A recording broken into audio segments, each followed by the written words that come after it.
दोस्तों नमस्कार। Big story teller की रहस्यमयी और रोमांचक कहानियों की दुनिया में आप सभी का एक बार फिर हार्दिक स्वागत है। आज की कहानी बेहद डरावनी, रहस्य से भरी और रोमांच से भरपूर है। तो तैयार हो जाइए एक ऐसे सफर पर निकलने के लिए जहां हर मोड़ पर छुपा है डर, प्रेम और एक खौफनाक सच। रुलाती हैं।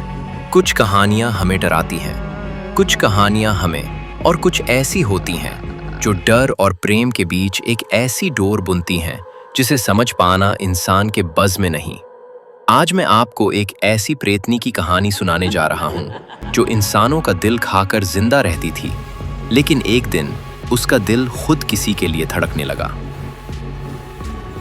हिमगह पर्वतों के बीच एक रहस्यमयी महल है जहां सदियों से रहती है प्रेतनी विशेलिका। बाहर से वो एक बेहद सुंदर नवयुवती दिखती है, दूध जैसी गोरी रंगत, काले बाल जो रात जैसे बहते हों और लाल आंखें जो सम्मोहन कर लें। लेकिन असल में वो एक दुष्ट प्रेतनी है जो इंसानों के दिल खाकर अपनी जवानी कायम रखती है।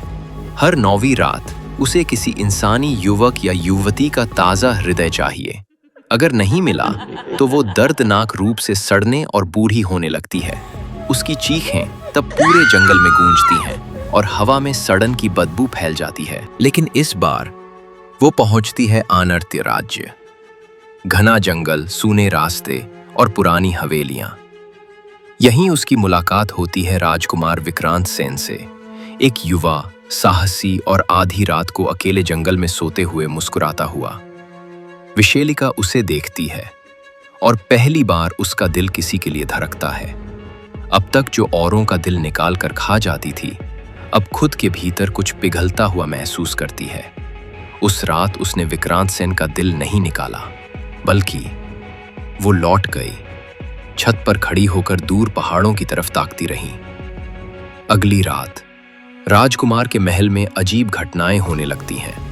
रसोई में रखी चीजें खुद ब खुद उड़ने लगती हैं। दर्पण में किसी और का चेहरा दिखता है और एक अजनबी युवती रात में महल के गलियारों में सफेद साड़ी में दिखती है। राजकुमार समझता है कि ये कोई आत्मा है, लेकिन जब वो उसे सामने देखता है तो वो वही युवती होती है जिसे उसने जंगल में एक झलक देखा था। तुम कौन हो? मैं वो हूँ जो चाहती हूँ कि तुम हमेशा मेरे रहो। और फिर शुरू होता है असली खेल। विक्रांत सेन को धीरे धीरे अजीब सपने आने लगते हैं जिनमें वो खुद को रक्त से सना हुआ देखता है। हर रात उसके आसपास के लोग गायब होने लगते हैं, रक्षक, सेवक, महल की कन्याएं। वो समझ जाता है कि ये कोई प्रेतनी है और उसका मकसद कुछ और है। वो जाता है महर्षि अजगर्ण के पास। महर्षि बताते हैं, राजकुमार, तुम विशेलिका को बस एक प्रेतनी समझ रहे हो, पर जान लो वो कभी इंसान थी, एक बहन, एक प्रेमिका और फिर एक अभिशप्त आत्मा। सालों पहले हिमगह राज्य की रानी सोमवर्णा की छोटी बहन थी विशाखा, एक शांत, सजीव और बहुत भावुक लड़की। विशाखा अपने ही महल में पलते हुए अपनी बहन के पति युवराज अनुयार्जुन से प्रेम कर बैठी। वो प्रेम एक तरफा था और जब उसने अपने प्रेम का इजहार किया तो उसे ठुकरा दिया गया। मैं तुम्हारी बहन का पति हूं विशाखा, ये पाप है।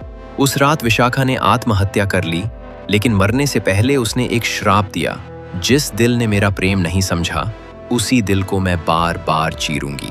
महर्षि ने फिर आगे कहना शुरू किया। उसकी आत्मा तब से मुक्त नहीं हुई और वो उन पहाड़ों में भटकने लगी। वो हर 9वीं रात एक नया दिल चुराती है, लेकिन उसका असली दर्द उसका प्रेम था जो अपूर्ण रह गया। विक्रांत चुप हो जाता है। उसे अब विशेलिका से डर नहीं लगता, बल्कि दया आती है। वो महर्षि से पूछता है, अगर उस अधूरे प्रेम को कोई पूरा कर दे तो क्या वो मुक्त हो सकती है? महर्षि मुस्कुराते हैं, हाँ, लेकिन वो प्रेम बलिदान से भरा होना चाहिए और निश्छल होना चाहिए। अगर किसी ने उसके साथ छल या झूठा प्रेम करने का प्रयास किया तो वो और भी शक्तिशाली और खूंखार हो जाएगी। फिर उसके क्रोध से बचना मुश्किल हो जाएगा। ये सब सुनकर विक्रांत चुप हो गया, लेकिन वह अब मन ही मन एक फिसला कर चुका था। लेकिन फिर विक्रांत ने चुना तीसरा रास्ता, प्रेम, लेकिन बलिदान के साथ। वो उसे विश्वास दिलाता है कि अगर वो एक बार भी मानव जीवन को पूरी तरह छोड़ दे तो वो उसके साथ अंधकार में भी जीने को तैयार है। विशैलिका रोती है। पहली बार उसकी आंखों से खून नहीं, आंसू गिरते हैं, लेकिन उसके भीतर की राक्षसी आत्मा छटपटाती है। वो खुद को रोक नहीं पाती और आखिरी बार दिल चुराने निकलती है। मगर विक्रांत खुद सामने आकर कहता है, अगर तुम्हें किसी का दिल चाहिए तो लो, मेरा दिल ले लो, लेकिन किसी और को मत मारो। विशैलिका चीख पड़ती है, नहीं, मैं तुम्हारा दिल नहीं खा सकती। और उसी क्षण विशैलिका की आत्मा जल उठती है। शाप टूटता है और वो एक साधारण स्त्री में बदल जाती है। अब वो दोनों एक पहाड़ी गांव में रहते हैं, जहां कोई उन्हें नहीं जानता, लेकिन कहते हैं हर 9वीं रात अगर पहाड़ों की तरफ कान लगाकर सुनो तो कोई स्त्री फुसफुसाती है, मैंने एक इंसान का दिल चुराया नहीं, जीत लिया था। अनोखी प्रेम और डर की कहानी। क्या वाकई प्रेम किसी शाप को खत्म कर सकता है? अगर आप चाहते हैं ऐसी और कहानियां तो इस चैनल को अभी सब्सक्राइब करें, कमेंट करें और वीडियो को शेयर करें। फिर मिलेंगे अगली रहस्यमयी कहानी के साथ। तब तक के लिए अंधेरे से सावधान रहिए, क्योंकि किसी को कब कौन पसंद आ जाए कह नहीं सकते।